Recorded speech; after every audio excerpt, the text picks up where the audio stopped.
అనుదినము పఠించిన ప్రేమతో నడుపును ఓ పఠింప శ్రేష్ఠ గ్రంథము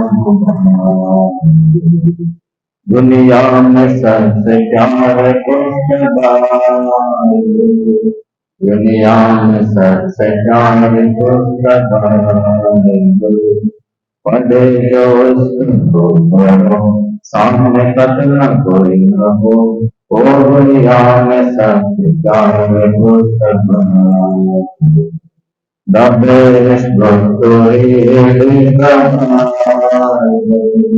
The best book to read is the Bible.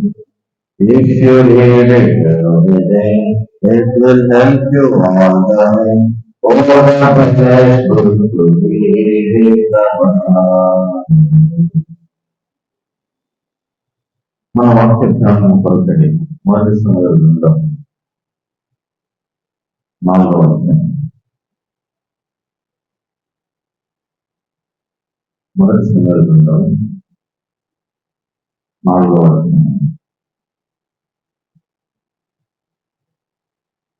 21-22 వచనాలు. మొదటి సందర్భంలో 4వ అధ్యాయం 21-22 వచనాలు అందరము కలిసి చూడాలి. మొదటి సందర్భంలో 4వ అధ్యాయము 21-22. దేవుని మందసము పట్టబడిన సంగతి తన మామయ్యు పెనిమిదియు చనిపోయిన సంగతిని తెలుసుకొని ప్రభావం ఇశ్రాయేలులో ఉండిపోయినని చెప్పి తన బిడ్డతో ఈ కాబోలు పిలుపుదను. దేవుని మందసము పట్టబడిపోయిన ప్రభావం ఇశ్రాయేలులో నుండి చెరపట్టబడిపోయినని ఆమె చెప్పారు. ప్రభుత్వం ప్రార్థన చేస్తాం. పరిశుద్ధుడైన తండ్రి, చదువుకున్నటువంటి లేఖన భావము మాకు అర్థము మేము నేర్చుకోవాలి మాకు బోధించము. ఆత్మ సంచారం మాకు అందించము. మీ ఆత్మను మమ్మల్ని కుమరించము. మిమ్మల్ని యోగ్యమైన విధానంలో పరీక్షించుకొని వాళ్ళలో చేయబెట్టుకు సహాయం చేయండి. వచ్చిన పిల్లలందరూ పొందాలి. మీ మాటలు నాకు దొరకగా మేము వాటిని బుద్ధించి మీ మాటల్లో ఉన్నటువంటి విలువ, మీ మాటలను సత్యం మీ మాటలు మమ్మల్ని బ్రతికిస్తాయి. మా జీవమును కుమ్మరిస్తాయి. తండ్రి, మీ మాటలు ఎంతో విలువైనవి తండ్రి. ఎంత డబ్బులు పెట్టినవన్న మాటలు దొరకవు. ఇట్లాంటి మాటలు మాకు దయచేయము. ఈ దినం మేమందరము మీ పాద సన్నిధిలో చేరి వచ్చాము. దయచేసి మేమందరము మా దృష్టి యేసు ప్రభువు కనపడినట్లుగా నేనే మాకు కనపడమని, మా దృష్టి తొలగిపోకుండా కాపాడమని మీ యొక్క ఆత్మ సంచారం మా మీద నుంచి మీ యొక్క కలువరిసి వరకు రాళ్ళకి నమ్మకం అందరూ తీసుకొస్తూ మీ సెలవు చాట మరుగు చేసుకుని నడిపించి ప్రభు చూపించమని యేసు క్రీస్తు ప్రభువు నామమున ప్రార్థించి స్తుతించి అడిగి వేడుకుంటున్నాం తండ్రి. అందరికన్నామా? ఒకసారి మాట అందరం కలిసి చూద్దాం. మొదటి సందర్భంలో 4వ అధ్యాయము 20-21 వచనాలు కలిసి 20-21.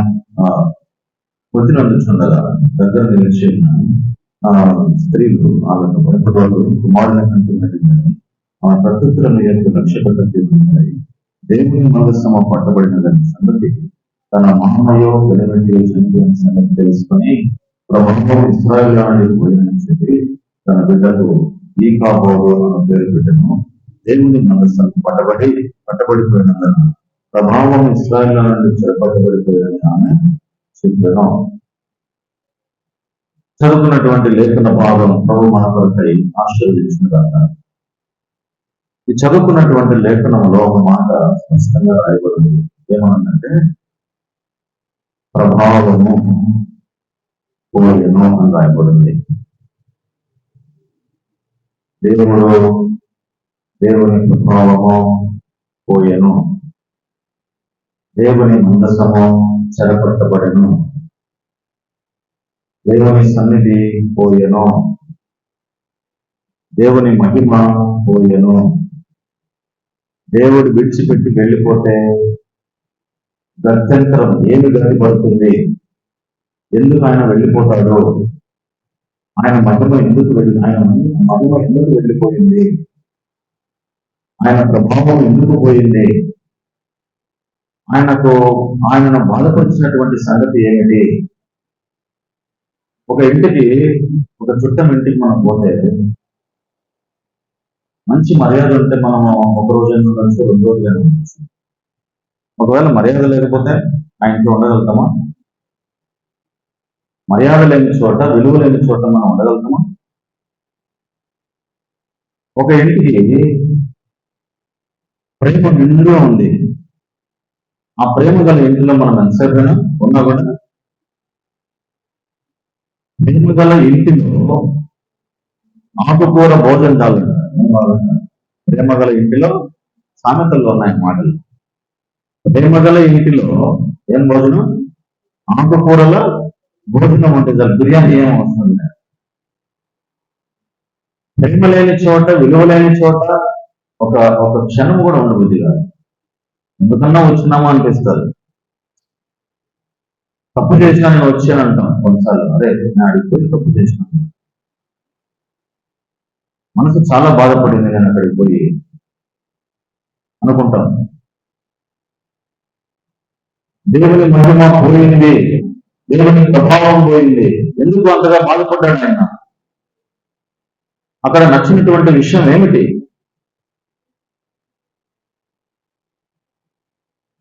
ఏదో ఎదురాని సంగతి జరిగింది,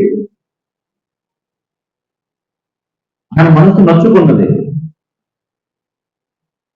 మనసు నచ్చుకుని ఆయన పోయినాడు, ఆయన ప్రభావం పోయింది, ఆయన మహిమ పోయింది. లేదంటే పోతాడా? నువ్వు బాగా చూసుకోనంటే, దేవుణ్ణి బాగా చూసుకోనంటే పోతాడా? అంత సామాన్యంగా ఆయన రాడు. ఇశ్రాయేలుల మధ్యలో ఆయన వచ్చినట్టు ఆయనకు నచ్చినటువంటి విషయాలు కొన్ని జరుగుతూ వచ్చినాయి. ఆయనకు నచ్చినటువంటి పరిస్థితి ఏం జరిగింది అనేది ఈరోజు మనం చూసుకొని పోతాం. ఇక్కడి నుంచి ఒకవేళ దేవుడు నా ఇంటికి వచ్చినాడు అనుకోండి, నీ ఇల్లు వెలుగుమైంది ఉంటుంది. ఒకవేళ దేవుడు నీ ఇంట్లో లేకపోతే ఆ ఇల్లు చీకటిమైపోతుంది. వచ్చిన వ్యక్తిని ఎట్లా కాపాడుకోవాలా, వచ్చిన దేవుడిని ఎట్లా కాపాడుకోవాలా, వచ్చినటువంటి దేవుని మహిమను ఎట్లా కాపాడుకోవాలా, దేవుని ప్రభావం పోకుండా ఎట్లా చూసుకోవాలా అనే విషయాలు మనం చూస్తున్నాం. యోగ్యమైన విధానంలో బలలో చేయవేటకు ప్రభు మనం సాయం చేయగలగాలి. మొట్టమొదటి కారణము, ఎందుకో ఇశ్రాయేలులో నుండి దేవుని ప్రభావం పోయింది, ఎందుకు ఆయన అంతగా బాధపడ్డాడు, ఎందుకు ఆయన మహిమ వెళ్ళిపోయింది. ఒకవేళ దేవుడే విడిచిపెట్టేస్తే, దేవుడు ముఖము చాటేసుకుంటే ఎట్లా ఉంటది ఆ ఇల్లు? నీ ఇంటికి నేను రాను, నీతో నేను రాను మోషే, నువ్వు నన్ను పిలుస్తున్నావు, నా సన్నిధితో రాదు. ఎందుకు రాదు? ఏమి కారణము అంటే పాపం జరిగింది, జరగడానికి కార్యం జరిగింది. దూడం చేసుకున్నాడు, దూరం చేసుకుని మధ్యలో నిలబెట్టినారు. అది చూస్తే నేను సహించుకోగలుగుతానా? అలాంటి విషయాలు మధ్యలో నిలబెట్టారు. అందరూ ఇదే దేవుడు అని చెప్పి దాంట్లో తెలుసు. ఏం చేయగలుగుతున్నావు మోషే? నువ్వేమో రా, నీ సన్నిధి నాకు తోడుగా ఉందని అని నువ్వేమో చెప్తావు, కానీ నేను రావడానికి నా మనసు కుదరడం లేదు. రావడానికి నేను ఒప్పుకోవడం, నా మనసు ఒప్పుకోవడం లేదు. ఉన్నాయండి, ఎందుకంటే శబ్దం ఎక్కువ వస్తుంది. బయట ఉన్నారులే, మూసేయండి, పర్వాలేదు, మూసేయండి. బయట ఉన్నారు, జనాలు ఉన్నారు, శబ్దం వస్తుంది.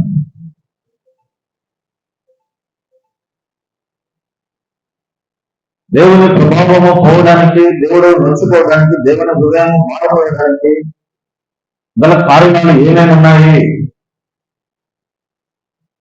మోషే బతిమలాడినాడు, ప్రభువా నీ సన్నిధి రాకపోతే, నీ మహిమ మాలో ఉండకపోతే మేము ఎట్లా ముందుకు పోతాం ప్రభువా? ఏ విధంగా మాకు దారి ఎట్లా, మాకు ముందర పోయేదానికి మార్గం ఎట్లా అని చెప్పి ఆ మోషే దేవుని దగ్గర బాధపడ్డాడు.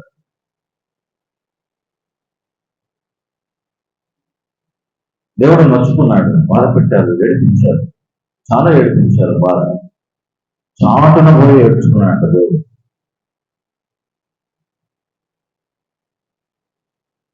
యెహోవా మందస్థము పట్టుబడింది, అందులో చేతిలోకి వెళ్ళిపోయింది, దేవుని ప్రభావం వెళ్ళిపోయింది. ఇప్పుడు రొమ్ము పట్టుకొని నడుచుకోవాలి కూర్చొని.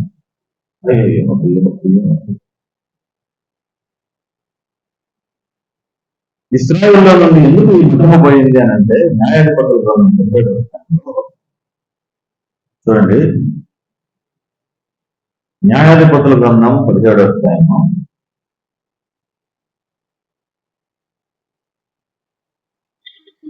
6వ వచనం. న్యాయాధిపతుల గ్రంథం 17వ అధ్యాయం 6వ వచనం. ఆ దినములలో ఇశ్రాయేలులకు రాజు లేడు, ప్రతి వాడును తన ఇష్టానుసారముగా ప్రవర్తించవచ్చు. అదే లోపం, అదే పెద్ద లోపం. ఇష్టానుసారముగా బ్రతకడమే లోపం. ఒక క్రమముగా, ఒక క్రమశిక్షణగా, ఒక మర్యాదగా నువ్వు బ్రతికునంటే దేవుని కోపం వచ్చేది కాదు. నీ ఇష్టం వచ్చినట్టు నువ్వు లేస్తావు, నీ ఇష్టం వచ్చినట్టు నువ్వు పడతావు, మాట అంటావు, మళ్ళా క్షమాపణ చదువుతావు, నీ ఇష్టమే, అంతా నీ ఇష్టమే. నీ ఇష్టానుసారంగా నువ్వు ప్రవర్తిస్తావు. నన్ను అడిగేవాడు ఎవడు అనుకుంటావు? దేవుని హృదయాన్ని నొప్పిస్తావు, బాధపరుస్తావు. రాజు లేకపోతే ఆ దేశం ఏమైపోయింది? రాజు లేకపోతే ఏమైపోయింది? ఆ దేశం ఇష్టానుసారంగా ప్రజలందరూ ఏమైపోయినారు? విచ్చలవిడిగైపోయినారు. విచ్చలవిడితనం. రాజు లేడు, ఆ దేశంలో రాజు లేడు కాబట్టి ఆ జనాలు ఎట్లయిపోయినారంటే ఇష్టానుసారంగా ప్రవర్తిస్తున్నారు. అదే మాట ఇదే న్యాయాధిపతుల గ్రంథం 21వ అధ్యాయంలో రాయబడింది. చూడండి, 21వ అధ్యాయం 21, 25. 21వ అధ్యాయము 25వ వచనం. ఆ దినములలో ఇశ్రాయేలులకు రాజు లేడు, ప్రతి వాడును తన ఇష్టానుసారముగా ప్రవర్తించు వచ్చాను. ఇష్టానుసారముగా ప్రవర్తిస్తే దేవునికి కోపం వస్తుంది. దేవుడు నీ మధ్యన నివసించాడు. దేవుడు నివసించాలంటే ఒక క్రమం ఉంది, ఒక మర్యాద ఉంది, ఒక క్రమశిక్షణ ఉంది. ఎట్లంటే అట్లా ఉండడు. క్రమం లేని చోట దేవుడు అందరికి కర్త నాయకుడు ఎక్కడన్నా. దేవుడు అందరికి ఎప్పుడు కూడా కర్త కాన్య కాదు. ఒక క్రమము, ఒక క్రమశిక్షణ, మర్యాద, దైవ భయము, భక్తి అనేది ఉండాలి. అది లేనప్పుడు ఒక కుటుంబంలో ఒక యజమానుడు లేకపోతే ఆ కుటుంబం ఏమైపోతుంది? ఇల్లు పాడైపోతుంది. ఇల్లు పాడైపోయి దెబ్బైపోతుంది. ఏమమ్మా ఎంత మా టైము, ఎన్ని గంటలకు వచ్చినావు మా తల్లి అడిగితే 12 గంటలకు వచ్చింది నైట్. ఏమ్మా ఇదేనా టైం వచ్చిందంటే ఆ ఇంటికి యజమానుడు లేదు. ఏదో ఒకటి కారణం చెప్పేసి ఇంటికి యజమానుడు లేకపోతే ఇల్లు ఏమైపోతుంది? ఇల్లు పాడైపోతుంది, దిబ్బైపోతుంది. ఒక దేశానికి రాజు లేకపోతే ఏమైపోతుంది? జనాలు ఇష్టం వచ్చినట్లు ప్రతి వాడు ఇష్టానుసారంగా ప్రవర్తిస్తాడు.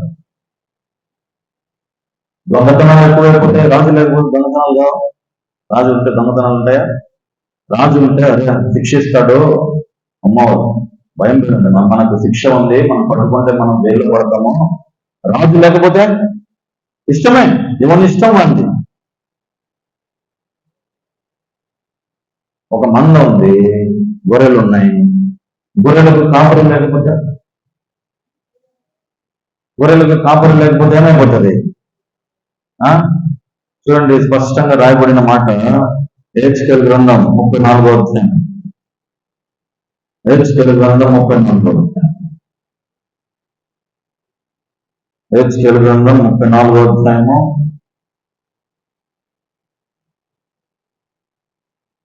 5, 6 వచనాలు. హెచ్కేల్ గ్రంథం 34, 5, 6 వచనాలు చదువు. కాబట్టి కాపరులు లేకయే ఏమైందంట? కాపరులు లేకపోతే ఏమైందంట?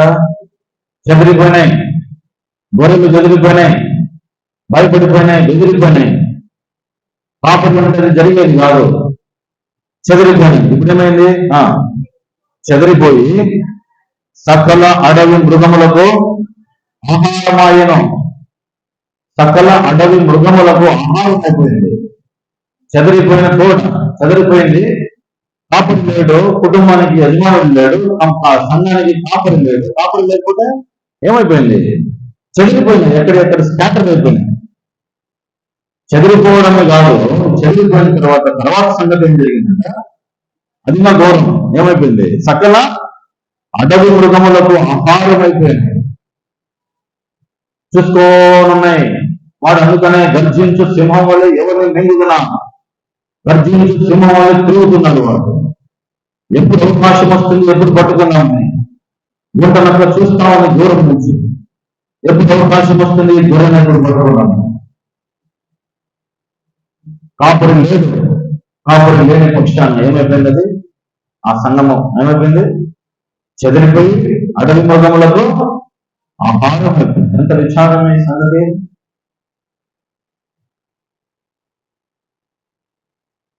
వచ్చింది కదండి. నా గొర్రెలు పర్వతములన్నిటి మీదను, ఎత్తైన ప్రతి కొండ మీదను తిరిగి నవ్వచ్చున్నా. ఎక్కడ తిరుగుతానంటే యాడికి ఏడుకోపోయినాయి. ఇప్పుడు కొండల్లోకి, లోయల్లోకి, గుహల్లోకి, ప్రమాదం ఉన్న చోటుకి వెళ్ళిపోయినాయి. ఒకప్పుడు పచ్చిక గల చోట మేత పెడతాంటే సంతోషంగా తింటా ఉన్నాయి.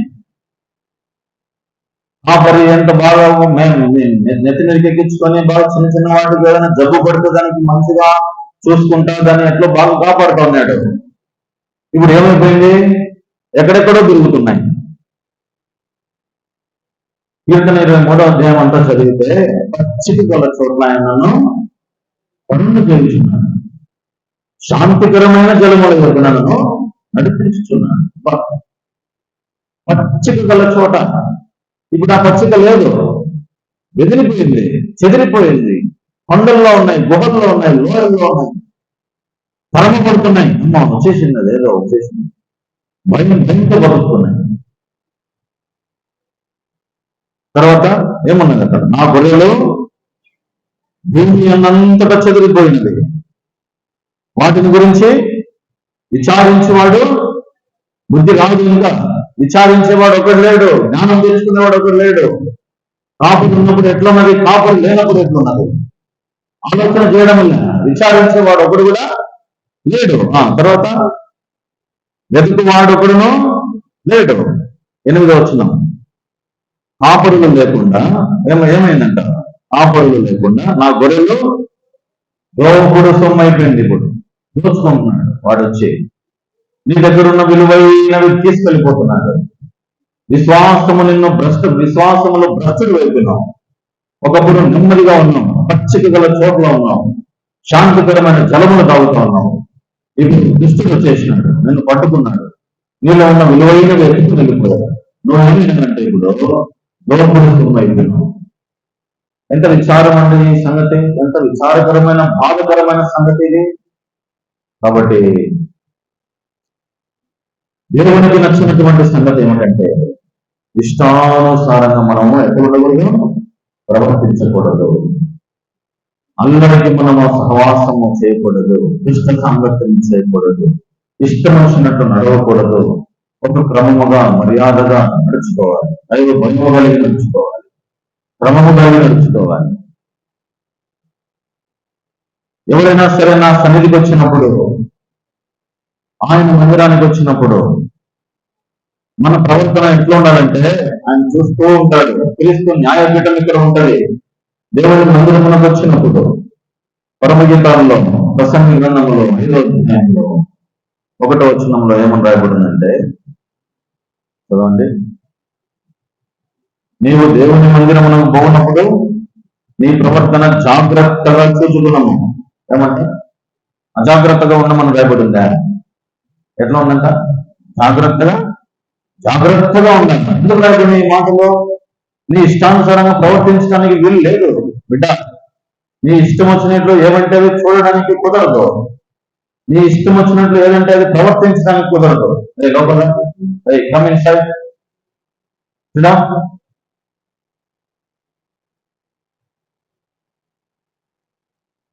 ఇష్టం వచ్చినట్లు ప్రవర్తించడానికి కుదరదు. దేవుని దగ్గర అనుమతి లేదు. అది ఏది చూడాలో అదే చూడాలి, ఏది తినాలో అదే తినాలి, ఏది గమనించాలో అదే గమనించాలి, ఏది వినాలనో అదే వినాలి. లేని వార్తలు పుట్టిస్తారు. అది అట్లయిపోయింది, ఇది ఎట్లయిపోయింది, ఆయన ఇట్లన్నాడు, ఈయన ఇట్లన్నాడు అని. అది ఏం జరిగి ఉండదు. కళ్ళ ముందరంలో చూస్తేనే నమ్మాలి, లేకపోతే నమ్మకూడదు. ఏం కూడా ఒక బ్రదరు అక్కడ ఒక మాట ఇక్కడ ఒక మాట చెప్తున్నారు అని అంటాడు. ఏం విన్నాడు అబ్బాయి? ఆ అబ్బాయి ఏం విన్నాడు? చెప్పేవారు ఎట్లా విన్నారు, వినేవారు ఎట్లా వింటున్నారు, ఎక్కడ ఏమి లోపం ఉంది, ఏమి సరిగ్గా, ఎక్కడ ఏమైపోయింది, అదే ఆలోచించాల. ఏదైనా కూడా ఆలోచించాలి, ఏ విషయాలైనా కూడా. కాబట్టి ఇక్కడ రాయబడిన మాట ఏంటంటే, మనము ఇష్టానుసారంగా ప్రవర్తించకూడదు. దేవుని దృష్టికి ఇష్టానుసారంగా ప్రవర్తించినట్లయితే దేవుని మహిమ ఏమైపోతుందంట? వెళ్ళిపోతుంది. దేవుని ప్రభావము ఉండదు, వెళ్ళిపోతుంది. రెండవ కారణం ఏంటంటే, న్యాయాధిపతుల గ్రంథం, ఆయన ప్రభావం వెళ్ళిపోవడానికి గల కారణము న్యాయాధిపతుల గ్రంథం 17వ అధ్యాయం. న్యాయాధిపతుల గ్రంథం 17వ అధ్యాయము 4-5 వచనాలు. 4-5 వచనాలు. న్యాయాధిపతుల గ్రంథం 17వ అధ్యాయము 4-5 వచనాలు. అతడు ఆ రూపలను తన తల్లి తీయగా ఆమె వాటిలో 200 పట్టుకొని కంసాలికి అప్పగించాను. అతడు వాటితో చెక్కబడిన ప్రతిమా స్వరూపమైన పూర్ణ విగ్రహం చేయగా అది మీకా ఇంట ఉంచబడిను. మీకా ఆ మనుషునికి దేవ మందిరం ఒకటి ఉండను. మరియు అతడు ఏఫోదును గృహదేవతను చేయించి తన కుమారుల్లో ఒకరిని ప్రతిష్ఠింపగా ఇతడు అతనికి యాజకుడాయను. ఇప్పుడు ఇక్కడ రాయబడిన మాట ఏంటంటే, 2 వచనాల్లో దేవుని స్థానంలో దేవుడిని ఉంచకుండా ఇంకొకరిని చేర్చుకున్నాడు. దేవుని స్థానంలో దేవుణ్ణి ఉంచకుండా 4వ వచనంలో రాయబడింది, అతడు వాటితో చెక్కబడిన ప్రతిమా స్వరూపమైన పోత విగ్రహం చేయగా ఆ ఇంట ఉంచబడినది. మీకు ఆ ఇంట్లో ఉండాల్సింది కాదది. ఆ ఇంటిలో ఏముందంటే, దేవుడు ఉండాల్సినటువంటి స్థానంలో ఇప్పుడు ఏదో ఉంది. దేవుడు ఉండవలసినటువంటి స్థానంలో ఏదో వచ్చి కూర్చున్నారు అక్కడ ఆ ఇంటిలో. దేవుడు ఎందుకుంటాడని ఆ ఇంట్లో ఉండడా? దేవుని మహిమ ఉంటుందా? దేవుని ప్రభావం ఉంటుందా? ఉండదు. ఏది ఉండాల్సిన చోట నాది ఉండకపోతే దానికి మర్యాద లేదు, గౌరవం లేదు. నువ్వు చెప్పడానికి అనంటే మర్యాద ఉందా? విలువ ఉన్నా? అసలు లేదు. కాబట్టి దేవుణ్ణి పెట్టవలసినటువంటి చోటులో విగ్రహాన్ని తీసుకొచ్చి పెట్టినారు. దేవుడు ఆత్మస్వరూపి.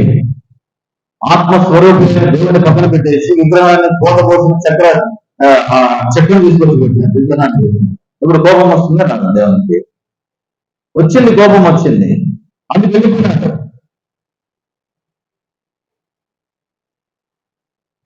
ప్రభావం వెళ్ళిపోయింది.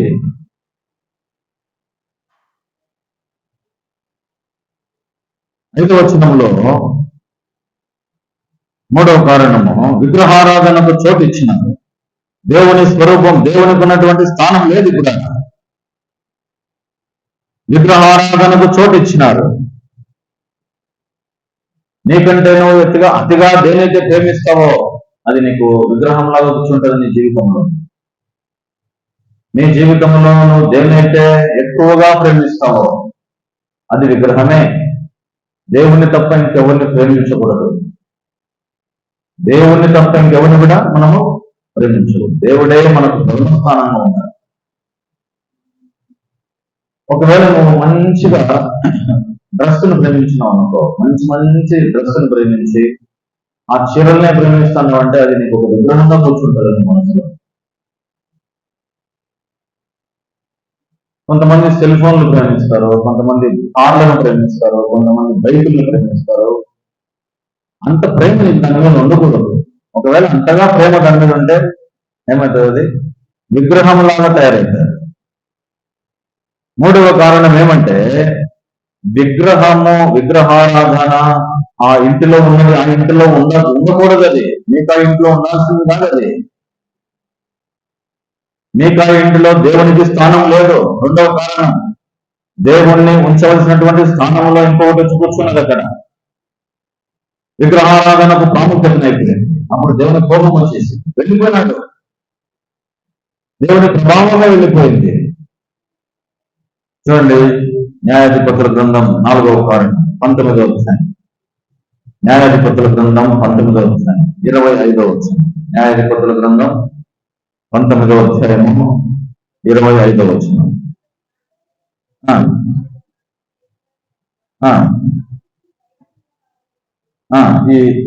ఫస్ట్ నుంచి చదువు. ఈ వెర్రి పని చేయకూడదని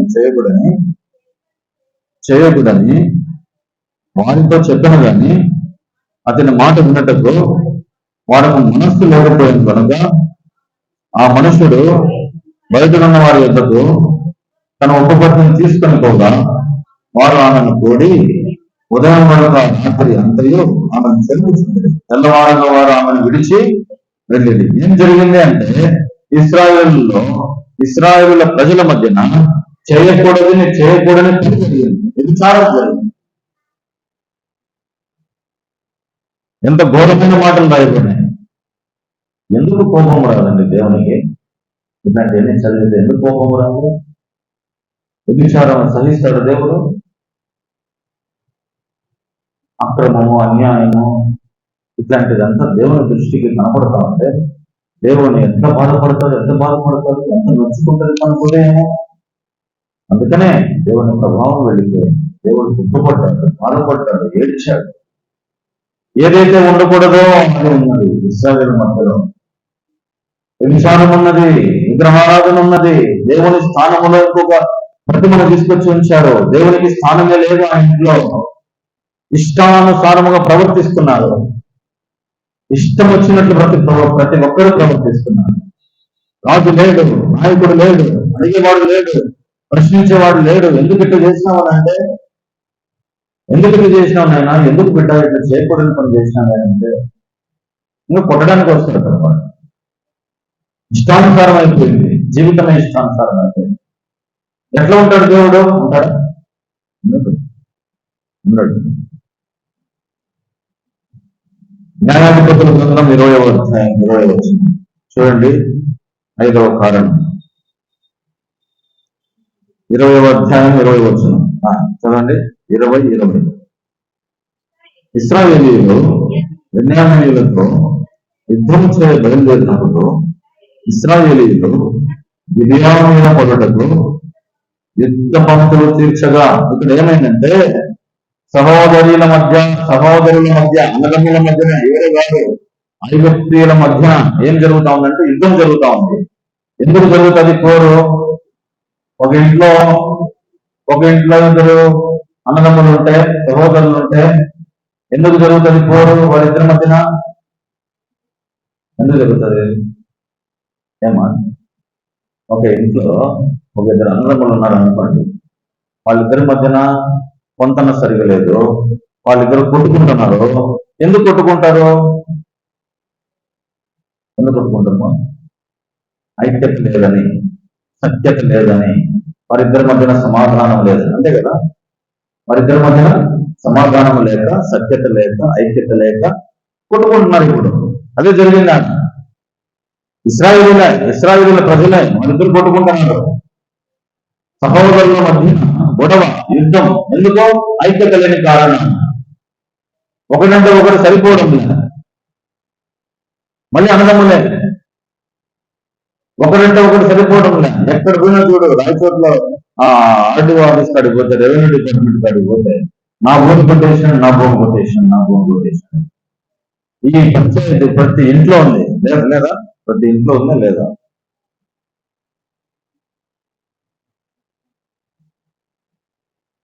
ప్రతి ఇంట్లో ఉంది. ప్రతి ఇంట్లో, ఏ ఇంట్లోనే ఇదే సమస్య. నాకు రావాల్సిన భాగం నాకు రాకుండా లాగేసినాడు, కొట్టేసినాడు. ఇదే ఐక్యత లేకుండా పోవడం. ఎక్కడ పోయినా ఇదే బాధ. ప్రతి ఇంట్లో ఉంది సమస్య. లేకుండా ఏం లేదు. సహోదరుల మధ్య ఏం లేదు, ఐక్యత లేదు, నో యూనిటీ. ఇంకా ఇంకా రాయబడి అనమాట 21వ న్యాయాధిపతుల గ్రంథం 21వ న్యాయాధిపతుల గ్రంథం 21వ అధ్యాయం 20వ వచనం. న్యాయాధిపతుల గ్రంథం 21, 20. ఆ, ఆ, ఆ, ఆ, ఆ, ఆ, ఆ. ఇప్పుడు రాయబడిన మాట ఏంటంటే 21, 20 లాస్ట్ చివరి భాగంలో నాట్యమాడు వారితో కలిసి నాట్యమాడుటకు బయలుదేరుతున్నారు. ఒకప్పుడు డాన్స్ లేదు. అది ఇస్రాయేలీలు ఇప్పుడు ఏం చేస్తున్నారంట? నాట్యం ఆడుతున్నారంట.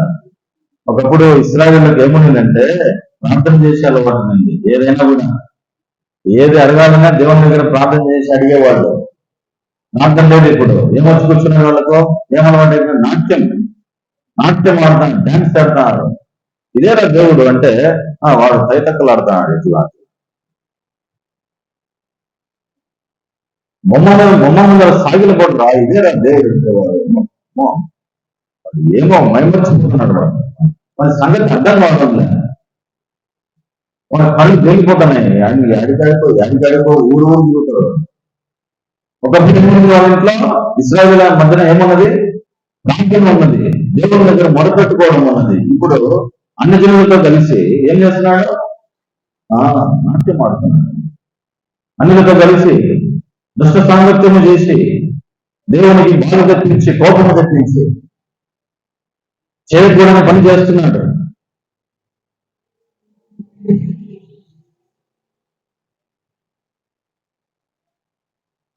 అంతర్యుద్ధం, సహోదరుల మధ్య అంతర్యుద్ధం. సరిగా లేదు పరిస్థితి. దేవుడు బాధపడుతున్నాడు ఈ విషయాలన్నీ చూసి. మొదటి సమయాల గ్రంథంలో చూడండి, ఇంకొక కారణం రాయబడింది. మొదటి సమయాల గ్రంథం 1వ అధ్యాయం 3వ వచనం. మొదటి సమయాల గ్రంథం 1వ అధ్యాయం 3వ వచనం.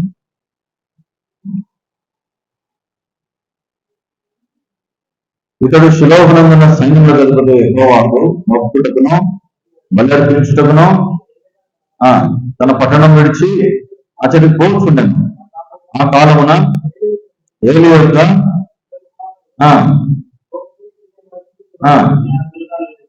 హోమ్ని ఫీనెహాసులు యెహోవాకు యాజకులుగా నుండి. ఇప్పుడు నేను ఏం చెప్పదలుచుకుంటానంటే, ఇద్దరు కుమారులు ఈ యాజకునికి, హోమ్ని ఫీనెహాసులు. వీళ్లకు యాజకుని పని అప్పగించినారు. వీళ్ళకి ఏం పని ఇచ్చినారో? ఈ ఇద్దరికి ఇశ్రాయేలీల మధ్య జరిగిన విషయాలు ఇవన్నీ. ఎందుకు ప్రభావం వెళ్ళిపోయిందంటే చెప్తాను, కారణం అని చెప్తున్నా. ఇవన్నీ వీళ్ళిద్దరికి ఏం పని అప్పగించినారో? యాజకుని పని అప్పగించినారు. వీళ్ళిద్దరికి అసలు చూడండి, 2వ అధ్యాయం 12వ వచనం. 2వ అధ్యాయం 12వ వచనం చదవండి. ఏలీ కుమారులు యెహోవాను ఎరుగని వారై మిక్కిలి దుర్మార్గులు. యెహోవాను ఎరుగని వారికి ఇస్తారా యాజకుని పని? ఇప్పుడు ఏమి ఇచ్చినారు? వీళ్ళిద్దరికి ఏమి ఇచ్చినారు? హోమ్ని ఫీనెహాసులకు యాజకుని పని ఇచ్చినారు. వీళ్ళిద్దరికి యెహోవా ఎరుగని వారు అని రాయబడింది. యెహోవాను ఎరుగని వారు అని రాయబడింది. దేవుడిని ఎరుగని వారికి ఎవరైనా యాజకుని పనిస్తారా? దేవుడు అంటే సరిగా తెలియదు, దేవుని క్రమం తెలియదు, దేవుని మర్యాద తెలియదు, దేవుని ఇంట్లో ఎట్లా ఉన్నామో కూడా తెలియదు. అట్లాంటి పోయి వాక్యం ఇస్తారా? ఎరుగని వ్యక్తికి పోయి ఏదైనా దేవుని ఇంట్లో పరిచర్య అప్పచెప్తారా? పరిచర్య అప్పచెప్పినారు. దేవుని ఎరుగని వారికి, దుర్మార్గులకు దేవుని ఏం చెప్పినారంట? పరిచర్య అప్పగించినారు. మిక్కిలి దుర్మార్గులు అని రాయబడింది. కాబట్టి దేవుని ఎరుగనటువంటి వారిని దేవుని పని అప్పగించడం, దేవునికి కోపం రావడం, దేవుని ఎరుగినటువంటి ప్రజలు అట్లాంటి వారికి దేవుని పని అప్పగించినారు. కాబట్టి దేవుని ప్రభావం వెళ్ళిపోయింది. ఇంకా రాబడింది మొదటి సమయాల గ్రంథము 2వ అధ్యాయం 29వ వచనం చూడండి. మొదటి సమయాల గ్రంథం 2వ అధ్యాయం 29వ వచనం. ఆ నివాస స్థలమునకు నేను నిర్ణయించిన మళ్ళీ నైవేద్యములను వీళ్ళేదో ధృవీకరించుతున్నారు. ఇది మనం ప్రభు పెట్టుకుంటుంది. నా జనులు ఇశ్రాయేలీయులు చేయు నైవేద్యములలో శ్రేష్ఠ భాగములను పట్టుకొనిచో నాకంటే నీ కుమారులను నీవు గొప్ప చేస్తున్నావు. దేవుని కంటే ఇతరులను గొప్ప చేయడం, ఈ కుమారులను గొప్ప చేస్తున్నాడు. ఎవరు గొప్పగా ఉండాలా? దేవుణ్ణి గొప్ప చేయాలా? నన్ను కనపరచువాడు నేను కనపరచుదును. నన్ను గొప్ప చేయాలి. ఎవరిని గొప్ప చేయాలి? దేవుణ్ణి గొప్ప చేయాలి. తను తాను తగ్గించుకున్నవాడు హెచ్చించబడును, తను తాను పొగుడుకున్నవాడని పోతాడు, తగ్గించబడతాడు. దేవుణ్ణి గొప్ప చేయాల్సింది పోయి, చూడు నా సంగతి చూడు, నేను లేకపోతే ఇక్కడ జరగదు, నేను లేకపోతే ఇక్కడ ఎవరమే కాదు, అంతా నేను తప్ప ఎవరున్నారు ఇక్కడ అనుకునేటటువంటి వ్యక్తి దగ్గర ఏమైపోతాడు? వాడు ఎప్పుడు కూడా గొప్పపడతాడు, తగ్గింపబడతాడు ఎప్పుడు కూడా. అంటే దేవుణ్ణి హెచ్చించాల్సింది పోయి, అక్కడ రాయబడిన మాట అదే, నన్ను నాకంటే చదువు మాట వల్ల 29 వచ్చున్నాం చివరి భాగంలో, నాకంటే నీ కుమారులు నువ్వు గొప్ప చేస్తున్నావు, నాకంటే నీ కుమారులను గొప్ప చేస్తున్నావు. ఇంకా దేవునికి మర్యాద ఉందని చెప్పండి. దేవుని గొప్ప చేయాల్సింది పోయి ఎవరిని గొప్ప చేస్తున్నామో? మనుషులను గొప్ప చేస్తున్నావు. ఆ వ్యక్తి చేసిన పని ఎంత అంత కాదని చెప్పి దేవుని పొగడకుండా మనిషిని పొగడుతున్నావు. నువ్వు ఇతరులను గొప్ప చేస్తున్నావు. ఇతరులు దేవుడు ఎత్తున్నారు నీకు. అసలు దేవుణ్ణి పక్కన పెట్టేసినావు. దేవుణ్ణి పూజించడం లేదు, దేవుణ్ణి గణపరచడం లేదు, దేవుణ్ణి ఆరాధించడం లేదు. ఇప్పుడు పక్కన వ్యక్తి నీకు ఎక్కువ ఎత్తున్నాడు. ఆ వ్యక్తిని ఆరాధిస్తున్నావు, నువ్వు ఇతరులను ఆరాధిస్తున్నావు, నీ కుమారులను ఆరాధిస్తున్నావు, నీ కుమారులను గొప్ప చేసుకుంటున్నావు. అది కాదు చేయాల్సింది. దేవుణ్ణి గొప్ప చేయండి. ఇంకా 2 కారణాలు ఉన్నాయి, ముగించేస్తాం. చూడండి, 1 సమూయేలు గ్రంథం 3వ అధ్యాయము 1వ వచనం. బాలుడైన సమూయేలు ఏలి ఎదుట యెహోవాకు పరిచర్య చేయుచుండెను. ఆ దినములలో యెహోవా వాక్కు ప్రత్యక్షమగుటలేదు. యెహోవా వాక్కు లేదు ఆ ఇంటిలో. ఇశ్రాయేళ్ల మధ్యన దేవుని వాక్యము లేదు, ప్రత్యక్షము రావడం లేదు. 2 కారణాలు అక్కడ రాయబడినాయి. ప్రత్యక్షత లేదు, దేవుని వాక్యమునకు చోటు లేదు. ఇశ్రాయేలుల మధ్యన దేవుని వాక్యానికి ఏం లేదు? చోటు లేదు. దేవుని ప్రత్యక్షత లేదు. అందుకు దేవుని కోపం చేసి, ఎక్కడ వాక్యం ఉంటుందో ఆ వాక్యమే దేవుడు, అక్కడ ఉంటాడు దేవుడు. నీ హృదయంలో వాక్యం భద్రపరుచుకో. వాక్యం నేను సరైన మార్గంలో నడిపిస్తుంది. కుడి ఎడమలకు తిరగకుండా ఇదే దారి, దీనిలో నడువమనే ఒక శబ్దము వెనకనులో నీకు వినపడుతుంది. వాక్యము లేకపోతే, ఈ వాక్యము మానవ దీపం అంట. ఎట్లా అంటే మనిషి జీవితానికి ఎట్లంట ఒక దారి చూపించే మార్గము, ఒక దీపం. నీ వాక్యము నా పాదములకు ఏమైంది? దీపమైంది. త్రోవ, నడిపించే త్రోవ, చక్కటి మార్గంలో తీసుకెళ్లేది. కాబట్టి వాక్యము లేదు ఇశ్రాయేలు ప్రజల మధ్యన, ఇంకేం లేదు, దేవుని ప్రత్యక్షత లేదు, దేవుణ్ణి చూసే అలవాటు లేదు, దేవుని ధ్యానించుకోవడం అలవాటు లేదు, దేవుడు అంటే లెక్క లేదు. 10 కారణాలు చూసినాం. కాబట్టి అందుకనే దేవుని ప్రభావం వెళ్ళిపోయింది. దేవుని ప్రభావం వెళ్ళిపోవడానికి, దేవుని మహిమ వెళ్ళిపోవడానికి ఇవన్నీ కారణాలు ఉన్నాయి. కాబట్టి మనము ఆలోచించుకోవాలి. ఏం ఆలోచించుకోవాలంటే, నా దేవుడు నా హృదయంలో ఉన్నాడా? ఒకవేళ ఆయన ఉంటే ఆయన ప్రభావం నాలో ఉంటుంది, ఆయన మహిమ నాలో ఉంటుంది. ఆయన లేకుంటే ఆయన ప్రభావం ఉండదు, ఆయన మహిమ ఉంటుంది.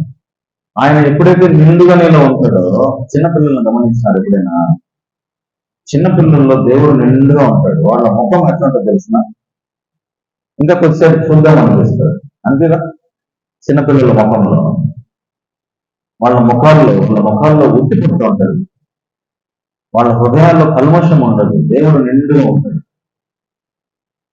కాబట్టి దేవుని ప్రభావం వెళ్ళిపోయింది, మందసం పట్టబడిపోయింది.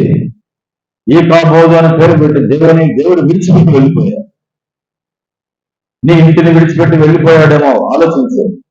నీ హృదయాన్ని విడిచిపెట్టి వెళ్ళిపోయాడేమో ఒకసారి ఆలోచించు. ఎందుకు వెళ్ళిపోయాడైనా? ఏమి కారణాలు? ప్రజలు ఇష్టానుసారంగా ప్రవర్తించినారు, అందుకనే వెళ్ళిపోయినాడు. వెళ్ళిపోయినాడు కదా, ఉన్నాడా? ప్రజలు ఇష్టానుసారంగా ప్రవర్తించిన కారణాన్ని వెళ్ళిపోయారు. అంతేకాదు, ఇంకేం చేసినారు? వ్యభిచారం వచ్చింది. ఇంకా ఏం చేస్తూ వచ్చినారు? దేవుని స్థానంలో దేవుణ్ణి ఉంచకుండా విగ్రహారాధన పెట్టారు, విగ్రహ పూజలు చేస్తున్నారు, దేవుణ్ణి కనపరచడం లేదు, దేవుణ్ణి దేవునిగా చూడడం లేదు, ఇతరులను పూజిస్తున్నారు. ఇట్లాంటివన్నీ చేయకూడని కార్యాలన్నీ చేసినారు. దేవుని వాక్యం లేదు, దేవుని ప్రత్యక్షత లేదు.